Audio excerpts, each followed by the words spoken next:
So far, we've only looked at tests for the population mean, the true population mean. You can do tests for any quantity, just that the actual decision procedure might be more complex.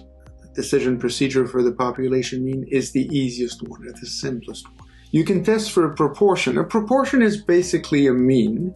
Think of it as a mean of a binomial experiment instead. Same principle. Let's look at this example here.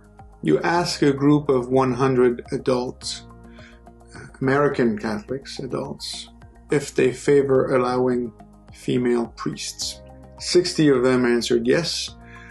Is that enough evidence to conclude that more than half of American Catholics would be in favor of women in the priesthood? So we'll look at this as a binomial experiment. X is the number of people who answer yes. So X follows some binomial distribution. There's 100 people that have been asked, so that's 100 trials with parameter P, P being the true proportion of American Catholics who wouldn't be in favor of allowing women to be priests. Right? Well, if you think of the mean number amongst the 100 who would be in favor of that, and you convert that to a percentage, there's your proportion. Right? So the test for a proportion is really going to be a test for a mean.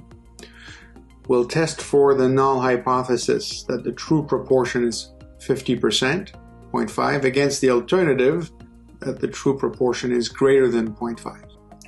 If the null hypothesis is true, then the number of people who answered yes should follow a binomial distribution with parameters 100 and 0.5.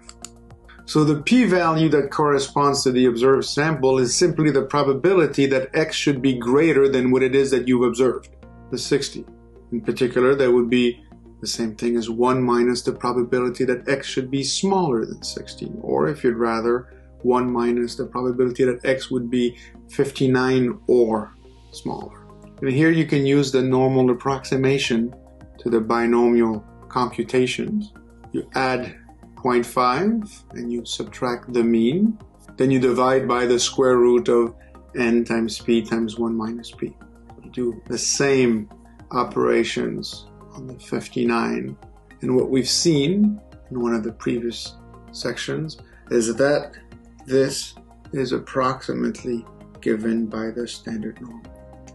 Right? So this transformation of a binomial distribution, assuming that np and np times 1 minus p have certain properties, will give you z, which is approximately a standard norm.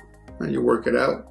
So this becomes the z, and this is 59 plus 0.5 minus 50 divided by square root of 25, about 1.9.